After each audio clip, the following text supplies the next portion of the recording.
Good day, my name's Graham Gordon Thomas, and I want to put a little bit more input into the mystery of the incredibly amazingly shaped stones that people are discovering all over the world, or have been discovering for quite some time, and created a great and a wonderful mystery. They actually given humanity serious questions to ask about itself, about the authority, the nature of knowledge itself, the authority of knowledge itself, and about who owns the knowledge, and what is authority of knowledge anyway. And also it has sort of bringing together or changing the idea that there's orthodox knowledge, which is in universities, which are instructed to teach students through basically an orthodox system, and those people who fortunately have not been to university maybe, or been to university and said, well, this system's bunkum, I want to continue and be able to ask questions what are aroused by my instinct and intuition. Science is based on a theory, having a theory created through questioning the irrationality or rationality of an idea or thought. Now, if you cannot prove something, and you can't prove something, you cannot prove how the Incas built the walls, but you cannot say how they were not built. But it's, if we forget the bill for a minute, always look at human nature. Now, I am a mason by skill, by trade, by learning, a refractory mason. I've also written a book on evolution, because I've spent a lifetime trying to understand what evolution means in all its different facets. There are people who just talk about Darwinian evolution, and I suggest they go and try to learn a little bit more about evolution to know what its greater meaning is beyond the idea of Darwinian evolution. There's no trying to put rubbish a brilliant, most formidable, brilliant man such as Darwin, a very brave man, and who did something audacious and said, well, evolution, we can show that evolution is not just a theory, it actually happens.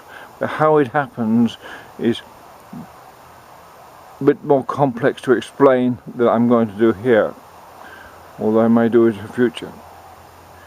It's the cross diaspora of information. That's all evolution is, a cross diaspora of information condensed then into a system of confirming that information into a format through a process, and eventually that becomes part of a new species, a new genre, which then carries on to create its own culture. Now, if we look at this, so evolution and what it is as an idea and a theory and a philosophy, beyond Darwin's theory of evolution, there's evolutionary theory. It's how things change, how things transform. It's a very important thing to understand that, then to understand that the major monoliths that somebody built many years ago were not built by Incas, or not, the pyramids were not built by Egyptians themselves, because they use systems that are beyond the scope of the next generation to understand. This is the thing, is we don't go backwards technically, we always progress, and this is a massive gap of time, which means that the knowledge which was held, which maintained that technological culture, was destroyed. The evidence is the knowledge has been destroyed. It's because it hasn't carried on. We've been evolving our technical knowledge ever since the Romans built archers, and they passed it on to the Arabs, etc. And from then, the idea of understanding geometry, whatever, and then getting into physics eventually, and all through the Enlightenment, and rational thought came out, and that's been a continual line of development. So if we look at that and back engineer it, we can see that at some stage in the past people were able to move and shape amazingly large pieces of stone, and then suddenly that knowledge was lost. And that says that there's more than three, minimum, more than three, but certainly more than 6 consecutive generations of gone, so that then the knowledge is lost. That's the basic sequence of evolutionary theory. It takes 3 generations to establish a sort of cultural norm, and then 3 more generations to make sure that that is then built in within the system. It becomes a species of culture, if you like. And that's universal. And that's a universal theorem, if you like. And if we understand that, then we know there's been the interruptions by the Ice Age, which I'm not going to explain right now, but I will, when I go to Peru, explain what happened, how the Ice Age is interacting with the collapse of this previous civilization. They were decimated enough, and there's a long enough time between when they were decimated and when civilization restarted after 5,000 years ago. There's a great big drought. We know that.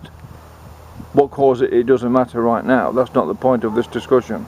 The point of this is say sometime a culture was decimated, its knowledge was decimated or lost, and then eventually some of it, a mythology of it, possibly the mythology of it, was passed down through some secret archives or some monks or some priests who passed it down through, and it became re-blossomed into the new age of civilization, which began about 5,000 years ago or thereabouts. It's that loss. Ever since then we've progressed.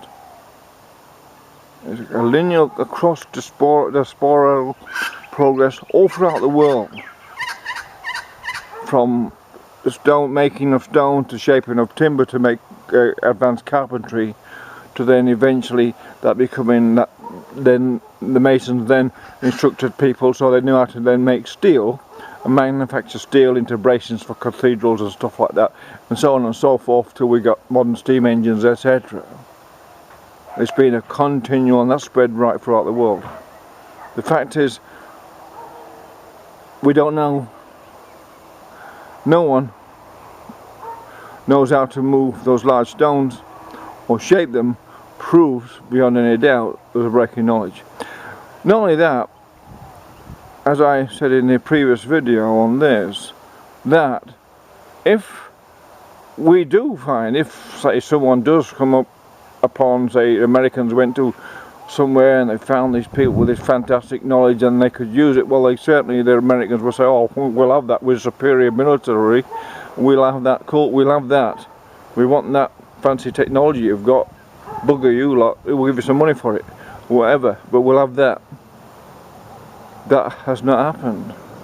That is the basic trend throughout human civilized, the evolution we've had from the new start, what I call the new start, is through military power.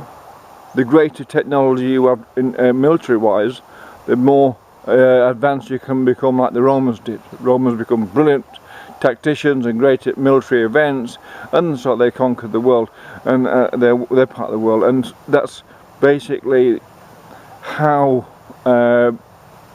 humans are basically a weapon culture. In other words, whether they were a weapon culture beforehand, that's the interesting thing. Were they a weapon culture, the people who dominated the humans before and built these fabulous mysterious piece of architecture? They dominated humanity, and the humanity was a sort of a second-class citizen on this planet. That's the question. But we know for certain the knowledge has been lost, because knowledge is a continuum. It always has, always will be. And because it's not a continuum, there's a break in this knowledge. That basically proved, if you understand human evolution, or evolution of human culture, then you will understand there's been a break in knowledge, and therefore the knowledge is lost, and therefore the Incas did not make the stones, shape the fancy stones. If they had, the Spanish would have taken it. It's as simple as that. Because the Spanish at that time, remember, were the Catholics. They wanted a worldwide domination, especially against the Protestants and etc. And if they had been able to get this advanced technology, they would have then, well, by now they would have controlled the world, because they would have made sure Catholicism would never lost its grip in the rest of the world, because they would have had this power. Thank you. This is Graham Gordon Thomas, and when I go up to Cusco and up to Peru, I will explain what caused the cataclysm, my own theory of what caused the cataclysm, so we can hope to give some insight into that bit of mystery. All the other stuff will always probably remain a mystery. Thank you.